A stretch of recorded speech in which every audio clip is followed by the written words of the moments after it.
There are 22 legends in Apex, all with their own strengths and their own weaknesses. Everyone always gives you tips on how to play them, but how do you actually play against them? Here's how you counter every single legend. Ashe's ultimate works on a lot of levels and can be used in many creative ways. You can use it to engage into fights, escape from enemies, make outplays, or everything in between. Your best bet is simply trying to predict what the Ashe wants to accomplish when she teleports. If you're holding a position against an Ashe, their team probably want to get a lot of damage on you and use her ultimate to close the gap. If a teammate takes a lot of damage, start looking for places that she can portal to so you can beam Ashe as she comes out of the portal. If you are chasing an Ashe, make sure that you have full vision of where the portal ends before taking it to avoid being surprised on the other side. The easy answer here is that Bangalore already is kind of countered by the meta, because everyone's probably already running a scan legend with highlight things such as Bloodhound, SEER, Fuse, or Maggie. But let me give you another way that you can counter Bangalore instead. If Bangalore smokes her own feet, that means that she usually is going to be going for a defensive smoke, probably to heal or revive inside of it. One big issue with Bangalore smokes is that it's very hard to see what's going on, even including UI things such as grenade indicators. So if you're seeing a Bangalore smoking defensively, just toss 1 or 2 grenades into the smoke, and the odds are that you're going to get a lot of damage, or maybe even a knock on her or a teammate, because it's just that hard to see and dodge. Bloodhound's scan is very strong and hard to counter on its own. If you are hit by Bloodhound's scan, you are revealed to the entire team for 3 whole seconds, and odds are that you're going to get focus fired, meaning that you want to stay in cover for the entire duration of these few seconds. Bloodhound's ultimate reduces the tactical cooldown from 25 seconds to 8 seconds, makes them run faster, and allows Bloodhound to see through smokes and other visual obstructions. If you're getting into a team fight against a Bloodhound team, it might be in your best interest to try stalling out the actual fight until their ultimate has faded away 30 seconds later. I'm gonna be honest, it's going to be hard to counter a Caustic that plays to his strength, because they're just going to be set up, sitting inside of a building, fully trapped up with their traps covering all the possible entrances. And that's really all that Caustic does. But it's worth knowing that Apex is built with the attacker's advantage. So as long as you aren't getting contested or third-partied, you can take more and more angles for yourself and work your way through the defenses by breaking the barrels, by shooting them at the bottom, looking for off angles to damage enemies inside of the very limited encampments, or throwing a lot of grenades in. Just be careful not to expose yourself too close to the enemy team should they decide to rush out and punish you for being overextended on your own. Crypto's entire kit revolves around his drone. The drone highlights enemies for him and his teammates, continually feeding info, and his ultimate EMP will start from the drone as well. Cryptos in the drone are usually all the way back behind their team with their 2 teammates closer to you, relying on the information and the EMP to make up for them, well, being out of position. But this strong drone can also be Crypto's downfall, because if the drone breaks, they will lose that information, the possibility of an EMP, and it puts the drone on a 40-second cooldown. You can take this to your advantage and push the enemy team after you break the drone, because the odds of the enemy Crypto being out of position is very high, and that turns a team fight into a favorable 2v3. Also, by the way, it will be very favorable if you hit that like button, so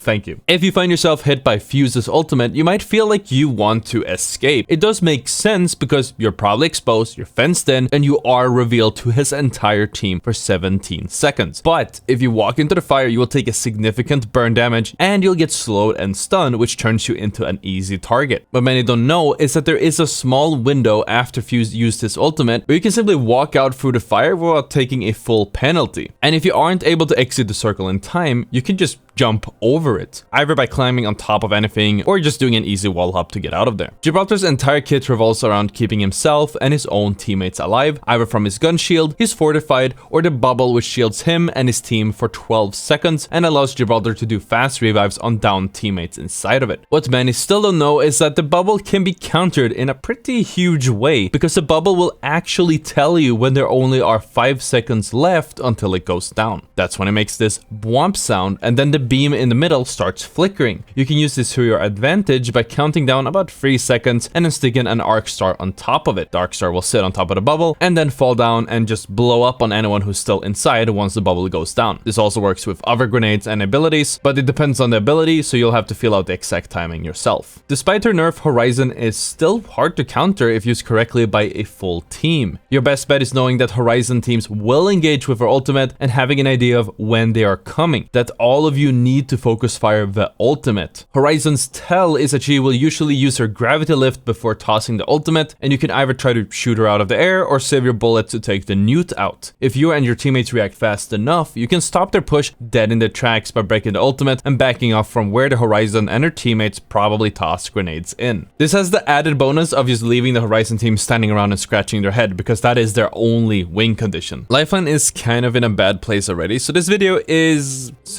is kicking her while she's down, but let's do it anyways. Lifeline's passive is pretty damn strong, allowing her to turn the tides of a fight by being able to revive up to both of her teammates at once, while having her hands free to defend herself from any incoming enemies. If you get 1 or 2 knocks on a Lifeline's team and she starts reviving, you're going to be inclined to want to rush in to clean up the fight, but keep in mind she's going to try to hold you off. If you and your team can get the knock on Lifeline, then do so. Otherwise, if you're pushing up on your own, abuse the fact that her teammates are being revived and as such don't have any knockdown shields, which turns them into easy stationary targets with only 100 HP. If you finish both of her teammates off, that means that Lifeline can't infinitely stall the fight out with her passive. As with a few other legends on this list, countering LOBA comes down to understanding just how her kit works. And thanks to my disdain for the average LOBA teammates, I'm going to give you 2 tips on how to counter her. First, her tactical is decent, but can be a detriment more than useful if used incorrectly, or flat out countered. If you get close enough to a LOBA and she starts throwing her bracelet, you now know where she currently is and what direction she is going. Before blindly reacting and shooting at her, make sure that you end up positioning yourself so where LOBA currently is in your field of view, as well as the direction that the bracelet is going. This allows you to shoot her as she's standing in front of you and flick to her after she activates the bracelet and lands farther away. The second counter involves knowing how her ultimate works. If anybody is using the black market, every item within its 112.5 meter radius will start floating off of the ground. Be careful about dropping armors when the black market is up, as there's a huge risk that they'll get nabbed by the enemy team. As for Maggie, they start really like a immediate counter. Maggie compositions are hyper aggressive with a snowball playstyle, relying on taking more and more fights to get good loot and positioning for the mid to late game. If you see a Maggie team, expect that they're going to be pushing for a fight. If the Maggie team happens to be playing passively or defensively, it might be a good idea to pressure them, as they might have a hard time sustaining or fighting back without doing a full commit. Mirage's kit relies on tricking the enemies into shooting his clones, but the fact that many Mirage players use him wrong, in combination with the many tells coded into his kit,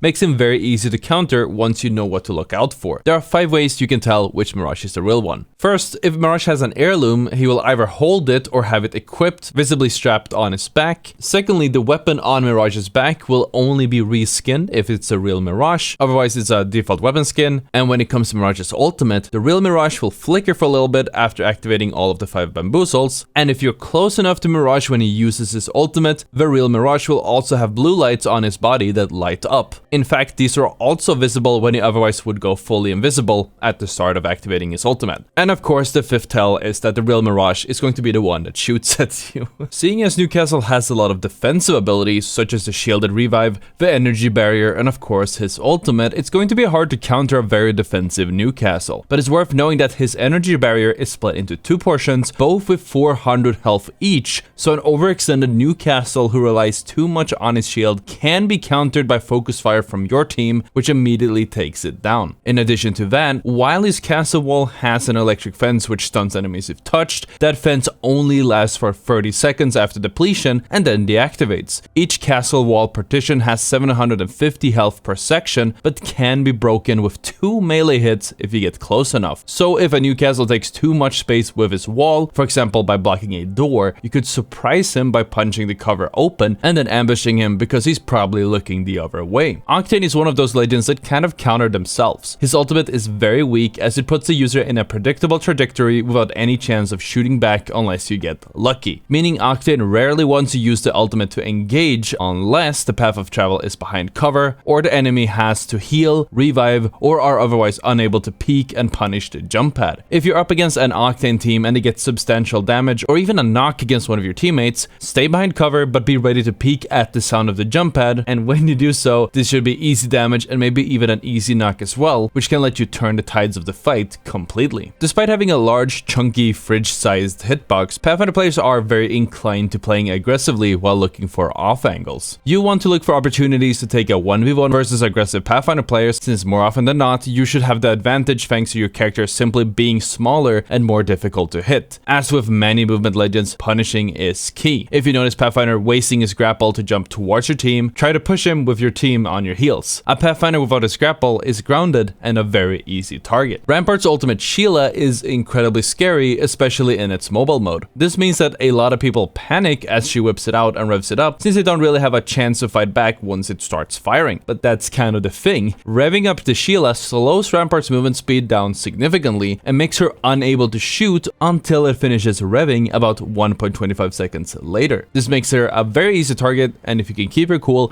you might be able to knock her or make enough damage to down her before the Sheila kills you first. The trick is simply trying to stay calm when facing it. The same goes for low DPS but large ammo-sized weapons such as the Rampage, the Spitfire, and the Devotion, all weapons that Rampart happens to be using because of her passive. There are two notable ways to counter Revenant. One's a counter to a common technique, and the second just counters his ultimate. The first one comes down to knowing how his passive works. One of Revenant's passive abilities allows him to crouch walk at walking speed, which many Revenants abuse to throw off their opponent's aim. Most players expect crouching to slow one down, and this little moment of confusion usually gets them killed. So the next time that you're dueling a Revenant, just know that if he pops a crouch, his movement speed won't actually change. As for his ultimate, taking the Death Totem will turn the user into a shadow for 25 seconds unless sent back by 100 damage. In the last few seconds of the shadow form, there will be a very loud sound effect counting down until the shadow form goes away. If the player isn't sent back to the totem, they will remain in their current position once this shadow form fades. This is where the counter comes in. If you get pushed by a full team and send two of them back, the third one might push in to get sent back as well, but what you have to do is not shooting them. Obviously try to stay alive, but you want to stall them out until the shadow form disappears and then push them yourself. Their teammates are going to be all the way back at the totem, and they're going to be way overextended without a way to get back, which is a free kill for you. SEER is another legend that's very strong right now, which does make countering him a little tricky. As far as his kit goes, there are a few things you can do to decrease his efficiency by a lot. His tactical sends out a 75-meter long and 8-meter wide tunnel that activates after 1.4 seconds, meaning that if SEER activates this tunnel on top of you, there's a small window where you can step out of the way as not to get scanned. And the consequences of getting scanned are huge, so yeah, if you're behind cover, you might actually want to step out of this tunnel, even if it's for a brief moment, because taking a little bit of gunfire from the enemy team might be preferable to getting scanned for 8 whole seconds. His ultimate Exhibit leaves a large sphere with a diameter of 65 meters, which will reveal you to SEER and his team as long as you're moving around inside of it. What many still don't know is that the Exhibit doesn't reveal you if you're standing still, if you're airborne, or if you are crouch walking. So if you want to stay out of the enemy team's detection, now you have a way. Valkyrie is a very elusive legend and might be hard to really pin down when she's on her own, especially if you don't have any movement abilities yourself. So there isn't much you can do against a Valkyrie who's playing aggressive with a lot of high grounds to retreat to. But you're going to be facing a lot of Valkyrie teams who will either play hard edge or rotate very late, which means that if they run into you or any other team, there's a good chance they decide to use the Valkyl to get a good position in the next ring and avoiding fighting you entirely. If a Valkyrie starts her ultimate near you, this means that you and your teammates immediately have to pay attention and focus fire the Valkyrie on the way up. If Valkyrie gets knocked as they're launching upwards, Valkyrie and both of her teammates will fall down onto the ground and become easy kills thanks to the confusion in combination with the fall stun. The ultimate will always go to the same height, at the same speed, and in the same way, so you'll get better at taking them out of the sky with practice. Vantage has a very large hitbox, making her unfavorable to trade as, with a comparatively low range movement tactical with a long 20-second cooldown, coupled with a very clunky charge up animation, meaning that it is in your best interest to try to punish any Vantages that might be caught out of position. Vantage normally wants to play as far back as possible, abusing long range weapons and her ultimate, but if they do end up on the front of the enemy team, you'll want to make sure that you push in. Hopefully you manage to catch her off guard and force her to use the echo relocation back. This makes her an easy target as she charges to jump up and then jumps in a very predictable direction. If Vantage makes the mistake of playing aggressive and jumping straight into you, you have to keep in mind that just as any other legend, she has mid-air inaccuracy. On top of that, she's usually unable to shoot back mid-air due to the many animations at many stages of the jump, meaning you can just stand still and focus on beaming her as she's flying towards you. Dealing with an entrenched WATTSON is sort of similar to dealing with an entrenched CAUSTIC. If there are many teams nearby, don't.